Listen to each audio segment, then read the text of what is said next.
नमस्कार, जय जिनेंद्र और जय हिंद। स्वागत है आप सभी का आदिनाथ टीवी के इस पॉडकास्ट में। ये पॉडकास्ट बड़ा ही रोचक है और बड़ा ही प्यारा है। रोचक इसलिए है कि आज आपको बड़ी प्यारी प्यारी जानकारियाँ मिलने वाली हैं और प्यारा इसलिए है क्योंकि ये हमारे ही समाज की एक बहुत प्यारी सी बिटिया की जिंदगी है। हाँ, बिटिया बड़ी प्यारी सी बेटी है, लेकिन वो समाज की रही ही नहीं, वो हो गई देश की। और देश की जब वो हुई तो वहाँ से निकलने के बाद उसने अपनी ज़िंदगी के रहस्यों को उजागर करना शुरू किया। आदिनाथ टीवी पर आपके बीच में वो है जिसने केवल सपनों की उड़ान नहीं भरी, जिसने खुद को भी उस आसमान की ऊंचाई पर उड़ाया है।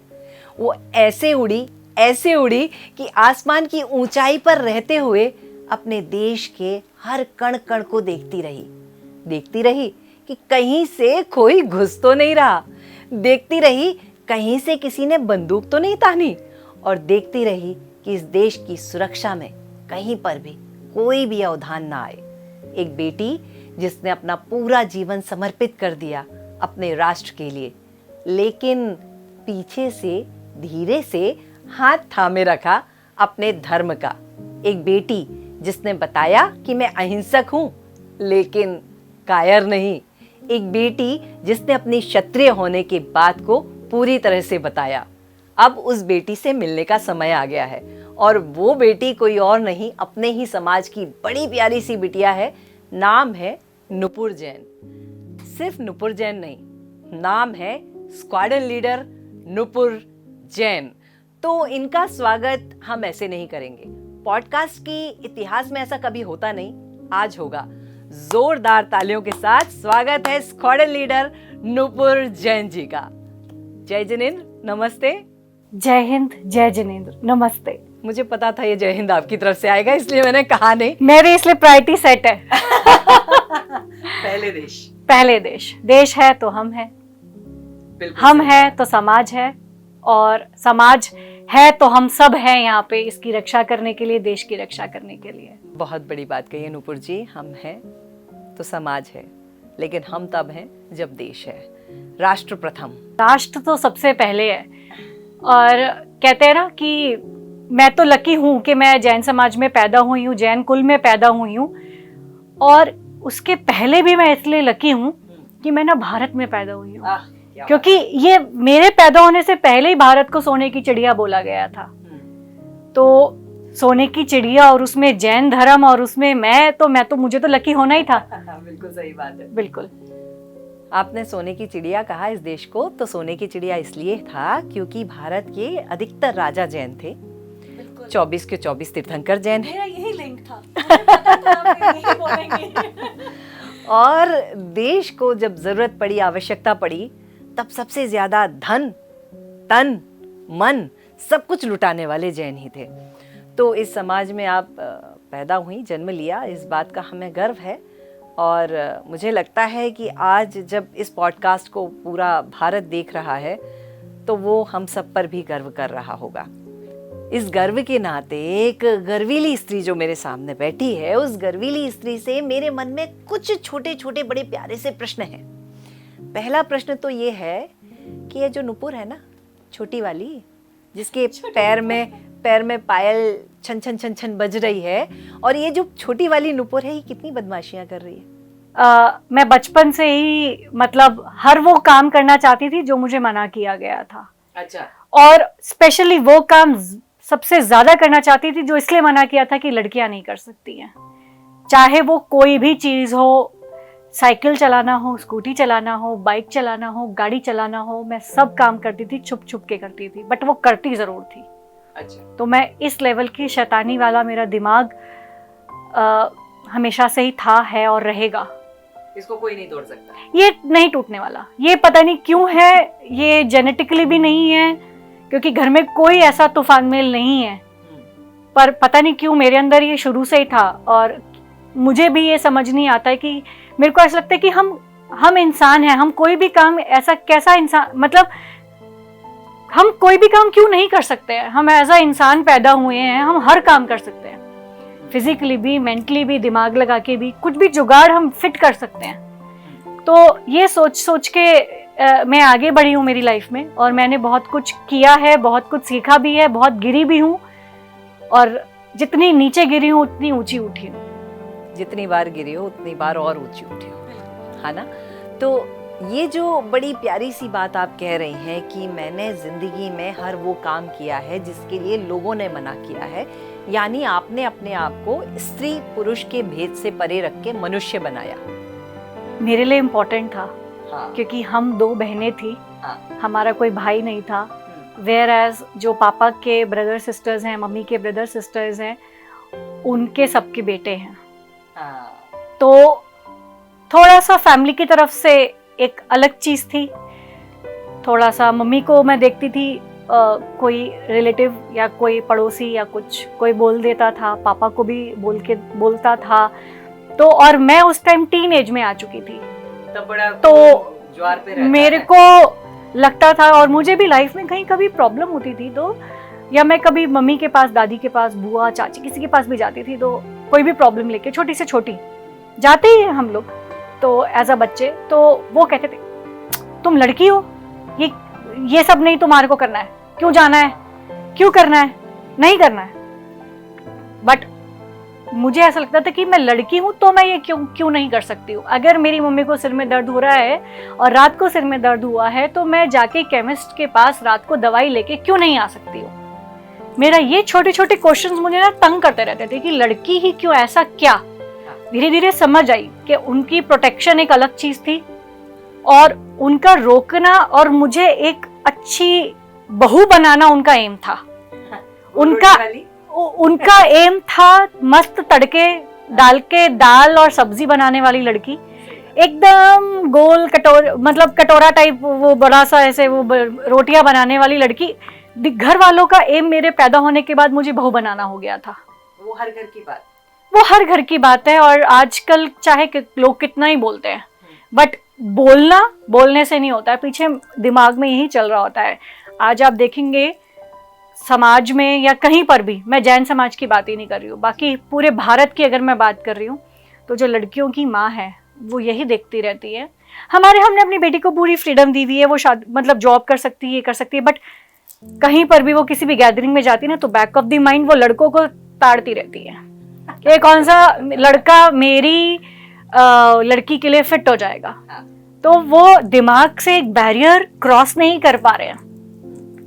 तो वो बैरियर हमारे टाइम पे थोड़े और तगड़े थे। हाँ, समय की बात है, वो और तगड़े बैरियर थे, तो बस मैं उनको क्रॉस करना चाहती थी, और उन सब लोगों के मुंह से ये सुनना चाहती थी जो लोग ये बोलते थे कि लड़की है क्या ही कर लेगी, उन सब के मुंह से ये सुनना चाहती थी कि वो अपने लड़कों को बोले अगर तू इस लड़की जैसा ही बन जा।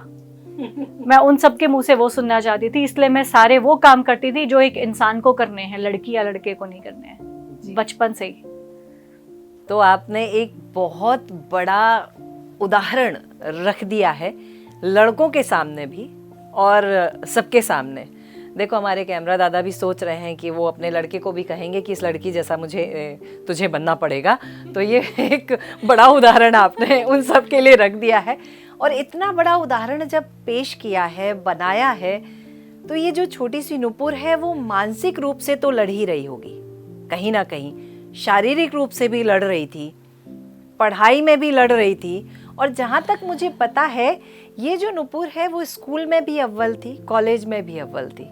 तो स्कूल और कॉलेज की जो एक्टिविटीज़ हैं हम थोड़ा सा उसके बारे में भी जानना चाहते हैं, क्योंकि ये जो पॉडकास्ट है ये उन बच्चों के लिए है जो अपने जीवन में कुछ करना चाहते हैं, उन बेटियों के लिए भी है जो कुछ करना चाहती हैं और कहीं ना कहीं थोड़ा सा साहस कम हो जाता है। तो वो सब जो है ना वो आपसे मिलके इकट्ठा कर लेंगी और मजबूती पा लेंगी।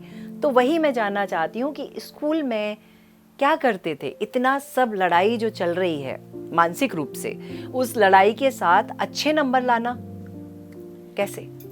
पढ़ाई एक जगह है, एक्स्ट्रा करिकुलर एक्टिविटी एक जगह है, और लड़का लड़की में भेदभाव का जो मानसिक तनाव जो घर पे था वो एक जगह है। घर वालों की रिक्वायरमेंट थी कि मैं क्लास में पास हो जाऊं, हाँ, और बहू बन जाऊं, हाँ, क्योंकि बहू की रिक्वायरमेंट खाली एक 10th क्लास 12th क्लास की मार्कशीट और बीए वगैरह कुछ ग्रेजुएशन करके मार्कशीट, उसके बाद you are eligible for a बहू दैट टाइम। और ये रिक्वायरमेंट था घर का, बट मेरा रिक्वायरमेंट पढ़ाई करके एक अच्छे मार्क्स लाना और जितने गवर्नमेंट जॉब्स निकलते हैं उनको फिल करना, उनके जितने परसेंटेज में जितने लाइक 75 अबव 90 अबव, तो उसके अंदर फिट होकर के आप पेपर दे पाओ, उतने मार्क्स लेना। मेरा फेवरेट सब्जेक्ट है पीसीएम, फिजिक्स केमिस्ट्री मैथ्स, तो वो मैं बहुत अच्छे से पढ़ती थी। और मुझे जितना पढ़ने के लिए बोला जाता था घर वालों के रिक्वायरमेंट के हिसाब से, मैं एक्स्ट्रा उसमें क्या करती थी, ट्यूशन पढ़ाती थी। मैंने 6th क्लास से ट्यूशंस पढ़ाने शुरू कर दिए थे। आप पढ़ रही थी और साथ में ट्यूशन पढ़ा रही थी। मैं जब 6th क्लास में थी तो 5th क्लास एंड बिलो के बच्चों को ट्यूशन पढ़ाती थी, 7th क्लास में थी तो 6th एंड बिलो को पढ़ाती थी। ऐसे करते करते मैं कॉलेज के 4th ईयर तक, in fact I left my tuitions on Monday, क्योंकि मुझे सैटरडे को एयरफोर्स के लिए ट्रेन पकड़नी थी। मैंने अपने जाने से 1 वीक पहले ही ट्यूशंस छोड़े हैं, क्योंकि मैंने ट्यूशंस पढ़ा के पैसे तो कमाई, अपनी पॉकेट मनी, और जो मुझे एक्स्ट्रा पढ़ना था, एक्स्ट्रा बुक्स लेनी थी, वो तो मैंने कमाया ही कमाया। बट मैंने जो नॉलेज कमाई है, जो बच्चों के डाउट्स जो होते थे, जो मुझे भी आंसर में नहीं आते थे, वो मैं जाकर के नेक्स्ट डे अपनी टीचर से पूछती थी। टीचर मुझे समझाती थी, फिर मैं आके ट्यूशन के बच्चों को समझाती थी। तो मेरे को बेनिफिट हुआ, मेरे पास इनकम आई, उससे मैंने अपनी बाकी बुक्स खरीदी पढ़ने के लिए, और ज्यादा पढ़ने के लिए, नॉलेज के लिए बुक्स खरीदी। और मेरे को खुद कोचिंग की जरूरत नहीं पड़ी। मेरे पैसे खर्च नहीं हुए, मेरे खुद के पैसे खर्च नहीं हुए। तो this is how I save my parents money. Parents तो वैसे भी नहीं खर्च करते, क्योंकि उनका क्राइटेरिया बहुत ही डिफरेंट था मेरे लिए, उनका एम मेरे लिए डिफरेंट था। अंदर अंदर चाहते थे कि वो मुझे कुछ बनाए, बट सोसाइटी के हिसाब से वो मुझे बहू बनाना चाहते थे। हमारे में टिपिकल जैन समाज की बात करी, अगर मेरी जगह कोई सिख बैठता, कोई मुसलमान बैठता, तो वो अपने हिसाब से, अपने समाज के हिसाब से बात करता। क्योंकि मैं यहाँ पे बात कर रही हूँ एक लड़की के लिए, वो किसी भी धर्म की हो सकती है, हिंदू, मुस्लिम, सिख, ईसाई, वो अपने अपने धर्म के हिसाब से लड़कियां बड़ी होती हैं, अपने अपने धर्म के हिसाब से उनको मम्मी पापा उनको फिट करना चाहते हैं अपने अपने सांचे में। तो मेरा वो था, ऐसे मैंने पढ़ाई करी है, कमाया भी है, पढ़ा भी है, और अपनी कोचिंग के, कभी कोचिंग पे पैसे मैंने खर्च नहीं करे। अच्छी बात है। बिना कोचिंग के एक लड़की इंजीनियरिंग की पढ़ाई कर लेती है। मैं भी इंजीनियर हूँ, हालांकि कोचिंग हमने भी नहीं करी, लेकिन इतना आसान नहीं होता, ये बात आप भी मानोगे। रात भर जागना पड़ता है, और मैं उसके साथ साथ army, navy, air force, NTPC, NHPC, DRDO सब की प्रिपरेशंस कर रही थी। मतलब कॉम्पिटिटिव एग्जाम्स की तैयारियां भी आप वो मैंने खुद ही, हाँ, वो पैरेलली चल रही हैं। और मेरे को ट्यूशंस बहुत हेल्प करते थे। मेरे को 10th क्लास के क्वेश्चंस रटे हुए थे जब मैं कॉलेज में थी, कि एनसीईआरटी की बुक पे ट्रिगो के इस वाले पेज पे ट्रिग्नोमेट्री के चैप्टर में ये क्वेश्चन है, इसका आंसर ये है। मैं आपको यहाँ रोकना चाहती हूँ। बच्चों, 10th क्लास के सीबीएसई बोर्ड के क्वेश्चंस आंसर रटे हुए हैं, यानी मेहनत बड़ी शिद्दत के साथ, बड़ी हिम्मत के साथ, बड़ी ताकत के साथ की गई है। अब आप बता सकती हैं और क्या किया है? क्योंकि मैं बच्चों को पढ़ाती थी ना, तो मुझे सब कुछ रट गया था। और मेरे वो कॉम्पिटिटिव एग्जाम में बहुत फायदा हुआ।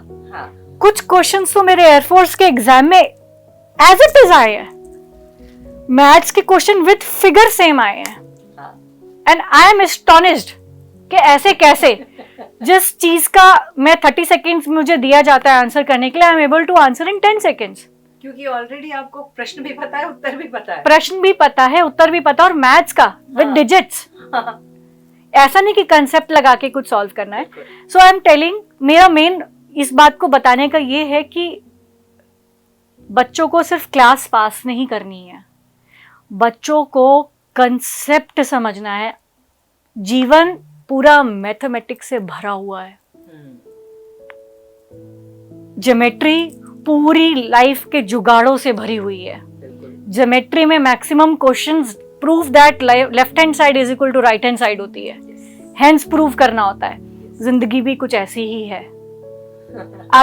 अगर मैं इसको हस्बैंड वाइफ के उसमें करूँ ना, तो मेरे हस्बैंड को तोरी पसंद है, घिया पसंद नहीं है, तो मैं उस घिया को तोरी के रूप में बना के हस्बैंड को खिलवा सकती हूँ अगर मेरे को ज्योमेट्री आती है तो, because LHS is equal to RHS prove करना आता है। तो मैं बच्चों को, मतलब मेरा ये मेन है, एम है समझाने का कि ग्रुप स्टडीज भी करें बच्चे। ग्रुप स्टडीज में सामने वाले का डाउट अपने माइंड को और साफ कर देता है। ग्रुप स्टडीज बहुत ज्यादा जरूरी है।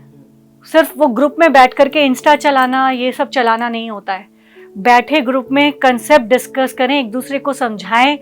कुछ बच्चे अपने आस पड़ोस के बच्चों को ट्यूशन भी पढ़ा सकते हैं। मैंने भी बहुत सारे गरीब बच्चों को फ्री में पढ़ाया है। शायद उन्हीं की मम्मी पापा की दुआएं आज मेरे साथ हैं। वो हर महीने उनके पास जो फीस नहीं होती थी, वो ऐसे आके खड़े हो जाते थे मेरे पास, उनके पापा और मम्मी।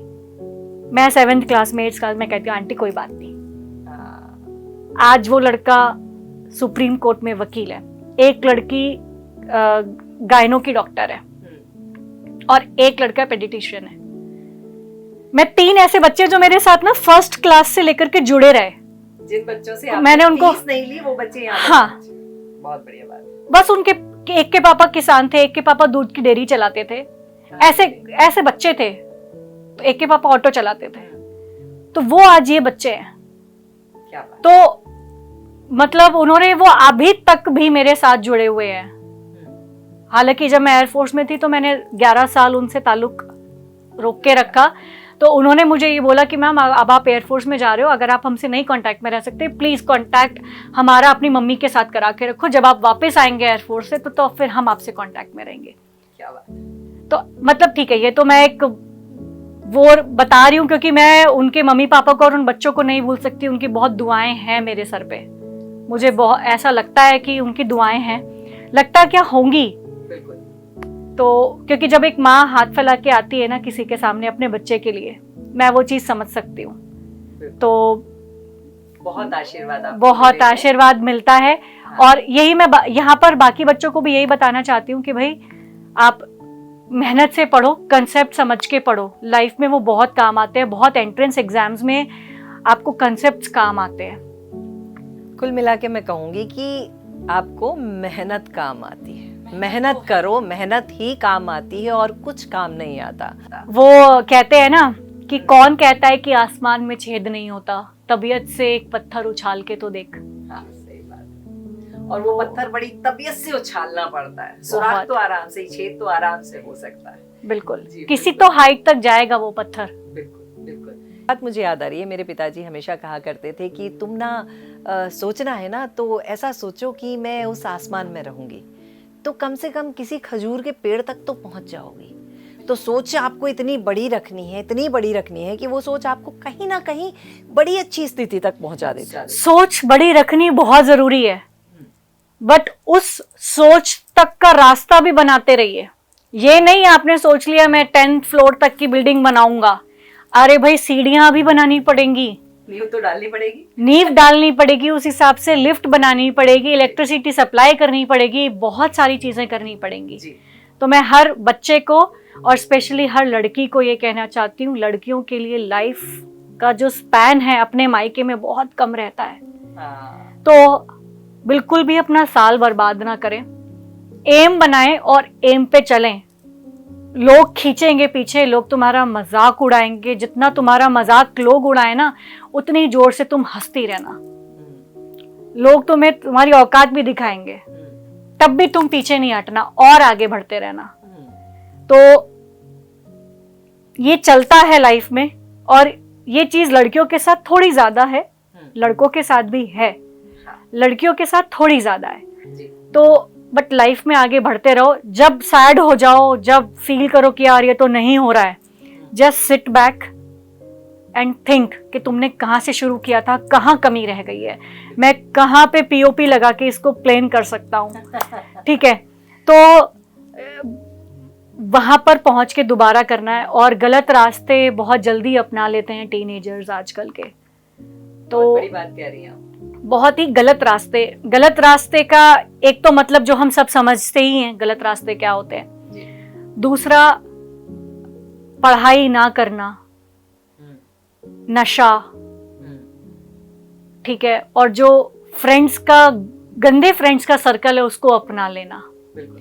तो उन चीज को छोड़ करके एक अपने अच्छे फ्रेंड्स सर्कल बनाओ जो पढ़ाई बेस्ड हो, टैलेंटेड हो, क्रिएटिव हो, उनके साथ मिलो जुलो, बैठो और आगे बढ़ो। क्योंकि ये जो टीन एज से लेकर के जो तुम्हारी 22 साल 23 साल तक की मेहनत है, ये तुम्हें 80 साल प्लस तक फल देगी।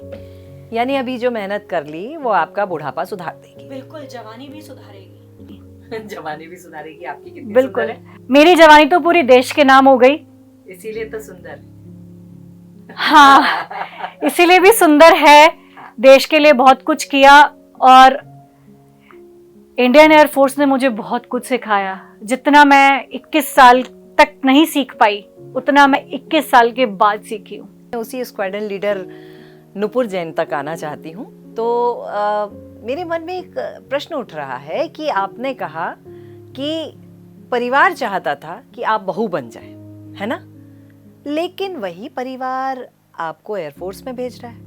थोड़ी सी दो अलग बातें इधर सामने आ रही हैं। दो अलग बातें हैं जो सामने आ रही हैं, बिल्कुल सामने आएंगी जी। आपको लगेगा कि वो उनका चाहना तो बहू था, पर मेरा चाहना ये था क्योंकि मैं घर में बाकी बहुओं को देखती थी, तो मुझे बहू नहीं बनना था।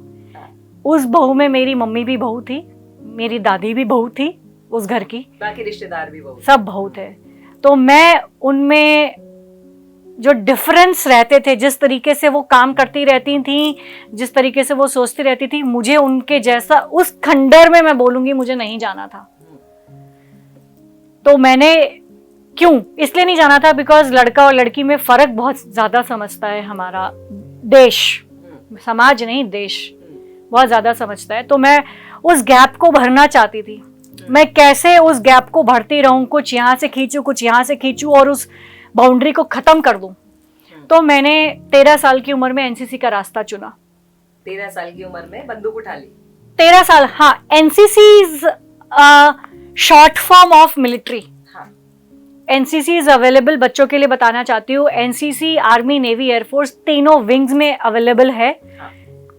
तो बच्चों को अगर फौज में आना है तो एक बार एनसीसी जरूर ज्वाइन करें। आपको समझ में आ जाएगा कि आप मिलिट्री के लायक हो या नहीं हो। एनसीसी आपको यूनिफॉर्म देती है, एनसीसी आपको रैंक्स देती है जो आपके कंधे पे लगती हैं, और अगर आप उसमें अच्छा करते हो तो आपको कंधे की रैंक, यहाँ की रैंक भी मिलती है। आपको टोपी पहनने के बाद एक अलग एहसास होता है, यूनिफॉर्म पहनने के बाद एक अलग रिस्पॉन्सिबिलिटी फील होती है। तो बच्चों को एनसीसी ज्वाइन करना बहुत ज़्यादा ज़रूरी है। उनकी फिजिकल फिटनेस, 13 साल की उम्र में हम कहते हैं कि बच्चे को कोई बीमारियां नहीं होती हैं, कुछ नहीं होती है, ग्रोथ एज होती है, और बच्चा का जो दिमाग है वो पनप रहा होता है, बॉडी उसके साथ होती है, वो ओवरवेट नहीं होता, वो अंडरवेट नहीं होता, कच्ची मिट्टी होती है, ढल जाती है। तो बच्चे को एनसीसी अगर वो ज्वाइन करेगा तो वो समझ पाएगा। एनसीसी बहुत सारे कैंप्स करवाती है, annual training camp, national integration camp और न जाने कितने कैंप, और जगह जगह जगह 10-10 15 दिन के। एनसीसी अच्छे रूरल एरियाज में करवाती है जहाँ पे वो खाना भी बनाना है, आपको सब काम करना है, अपना खुद का सब काम करना है। हाँ, आपको अपनी कैंप किट भी मेंटेन करनी है, आपको अपनी बेडिंग भी मेंटेन करनी है, आपको टाइम पे उठना भी है, आपको नहाना भी है, वही 2 वॉशरूम और 60 बच्चे। आपको कैसे मैनेज करना है? अब आपको वॉशरूम आ रही है, कुछ नहीं, फावड़ा लो चले जाओ, खोदो चले जाओ, सब कुछ सिखाती है, सब कुछ सिखाती है। उस टीन एज में लड़कियों को पीरियड्स में कैसे मैनेज करना है वो भी सिखाती है। डिफरेंट थिंकिंग है। आज शायद इस चैनल पे मेरी बातें मेरे धर्म से थोड़ी सी अशुद्ध बातें हैं, मेरे धर्म के अनुसार ये बातें बहुत अशुद्ध है, बट मैं तो अब देश की बेटी हूं, तो इस देश में राष्ट्र की संपत्ति है। अब मैं राष्ट्र की संपत्ति, और राष्ट्र की संपत्ति में इसलिए भी कहना चाहती हूँ, मेरे मरने पे कोई आए या नहीं आए, किसी को मेरी बातें पसंद आए आज या नहीं आए, मेरी फौज मेरे को मेरी अर्थी पे आग लगा के जाएगी। तो कोई आए कोई नहीं आए, मेरे को कोई फर्क नहीं पड़ता। मेरे 7 लोग खड़े होंगे, मेरा कोई अपना बच्चा नहीं है, बट मेरे 7 लोग मेरे फ्यूनरल पर जरूर आएंगे। जब आपको कुछ कर गुजरना होता है ना, तो वो दिमाग से होता है, और दिमाग आपकी बॉडी को कंट्रोल करता है, दर्द भूल जाते हैं आप। मेरे साथ भी ऐसा हुआ है 10 साल में कि मैं बैठी हूँ रडार पे, मैं कंट्रोल कर रही हूँ फाइटर एयरक्राफ्ट, मैं सुखोई के मिशंस कर रही हूँ, मैं जैगुआर्स को कंट्रोल कर रही हूँ, सब कुछ कंट्रोल कर रही हूँ, और मेरे को पीरियड्स भी चल रहे हैं, मेरे को दर्द भी बहुत हो रहा है, but I am able to handle each and every aircraft. 16 aircraft, 8 aircraft का package, 7 aircraft, 3 aircraft, Victor formation, anything I am able to handle. क्योंकि उस टाइम आप ये देखो ना, देश का करोड़ों का एयरक्राफ्ट, उससे भी ज्यादा किसी माँ का पाल पोस के बड़ा किया हुआ बच्चा उसके अंदर बैठा है। कहाँ आप वो दर्द कैसे, मतलब आप कैसे महसूस करोगे उस दर्द को? यहीं अगर मैं बेड पे लेटी हूँ तो मुझे और दर्द महसूस होंगे, बट अगर जब मैं उस एयरक्राफ्ट के मतलब मैं उसको देख रही हूँ और वो मुझे कॉल दे रहा है, वो मुझे नेक्स्ट के लिए बोल रहा है, मैं उसको कह रही हूँ, it's a game of seconds, मैं उसको एंटिसिपेट करके बोल रही हूँ ये टारगेट है, थ्रो मिसाइल, या ये है, you are practice doing practice interceptions. तो मुझे नहीं समझ में आ रहा मुझे कभी दर्द हुआ है या नहीं हुआ, मुझे नहीं पता कि मैं वो दर्द के साथ थी। हाँ, जब मैं जैसे ही स्कोप से उठी मुझे दर्द शुरू हो गया। अच्छा। मुझे वो दर्द होता है, इंसान हूँ, बट अगर आपका चीजें सामने हैं, आपका सब कुछ सामने है, तो आपको वो दर्द पता नहीं क्यों जुनून है, आई डोंट नो वो कहाँ से है, मुझे नहीं समझ में आ रहा मेरा सोर्स क्या है उस जुनून का, उस ताकत का, उसको कर गुजरने का, या क्या है।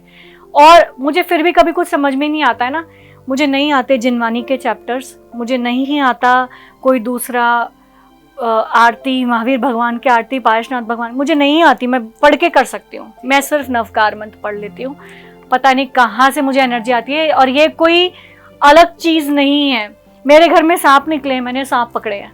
अच्छा। नवकार मंत्र पढ़ते पढ़ते मैंने सांप पकड़े हैं। सांप वो तो ट्रेनिंग में अच्छा। सिखाए जाते हैं। अच्छा। बट अभी इट्स 2022 की बात है, नवंबर, घर में सांप निकला। अच्छा, कोई था साथ में? नहीं, हम लोग हम में हैं और मेरे हस्बैंड, हम दोनों लोग फौज में हैं और हम दोनों अलग अलग जगह पोस्टेड थे। अच्छा। He was in Madras, I was in Jharkhand. तो अब सांप निकला है, अब आप सोगे कैसे रात को? उठाया, साथ तो नहीं सो सकते, सांप के साथ नहीं सो सकते हैं, तो आप स्नेक कैचर से उठाओगे, उसको लेके जाओगे। पता नहीं कहाँ से वो हिम्मत आई है कि सांप यहाँ घूम रहा है, उसको मतलब देखते देखते और बैग ऐसे चलते चलते you go to snake catcher को उठाया, स्नेक कैचर को प्लंज, उसको निकाला, उसको कॉक किया, जो भी है, ठीक है, और फिर उसको प्लंज दबा करके सांप की आंखों में देखते, आपने मोमेंट स्नेक से आंखें हटाई, आप गए। आपको स्नेक से आंखें मिला के रखनी और इमीडिएटली धीरे धीरे धीरे उसका गला पकड़ना है, so that आपको वो काट ना ले। आप घर में अकेले हो, रात के 10 बजे हैं, आप अपने क्वार्टर में अकेले हो, एयरफोर्स क्वार्टर्स में, आप क्या करोगे? किसको आवाज दोगे रात को? And that's completely a Naxal area. Quarters भी कुछ दूर दूर ही होते होंगे? बंगलोज होते हैं, दूर दूर होते हैं। मेरा थोड़ा सा इस पहाड़ी पे घर था, फिर दूसरे ऑफिसर का दूसरी पहाड़ी पे घर था, और बाय चांस मेरे जो साथ वाला ऑफिसर था वो कहीं दूसरी जगह ड्यूटी पे गया हुआ था, तो वो भी घर पे नहीं था कि मैं उसको आवाज देके ही बुला लूं। आवाज भी उसको पहुंचेगी नहीं पहुंचेगी, वो दूसरी ड्यूटी पर गया हुआ हो, तो यू हैव टू कैच। तो वो जुनून है, वो चीजें हैं, सब चीजों में क्या है ना, डर के आगे जीत वाला जो है ना, वो है, और वो लाइफ में हर जगह है। आर्मी के पेपर्स यूएस एंट्री के लिए मैंने 3rd ईयर में भरे, फिर 3.5 साल में मैंने एयरफोर्स भरा, और एयरफोर्स का एग्जाम में देने जा ही रही थी तो मैंने सीडीएस भी भर दिया था। Very good. क्योंकि मैंने वहां नेवी में जाना चाहा। सीडीएस के थ्रू मैं नेवी में एंट्री करती, एयरफोर्स में एफकेट के थ्रू एंट्री करती, और आर्मी में यूएस के थ्रू एंट्री करती। मतलब कैसे भी सैनिक बनना है। और अगर फिर भी वो रह जाए, क्योंकि आर्मी, नेवी, एयरफोर्स में सिलेक्शन नहीं होता है, वहां रिजेक्शन होता है, वहां इतनी सी चीज जाती है, इतनी में से इतनी सी लोग जाते हैं। तो मैं मतलब साथ में एनटीपीसी, एनएचपीसी की भी तैयारी कर रही थी, डीआरडीओ में एज अ साइंटिस्ट भी मैं तैयारी कर रही थी। जो भी मैं बुक्स लेके आती, मैं उसके कवर फाड़ के न्यूज़पेपर चिपकाती, सो दैट घर में ये पता ना चले मैं कौन सी बुक पढ़ रही हूँ।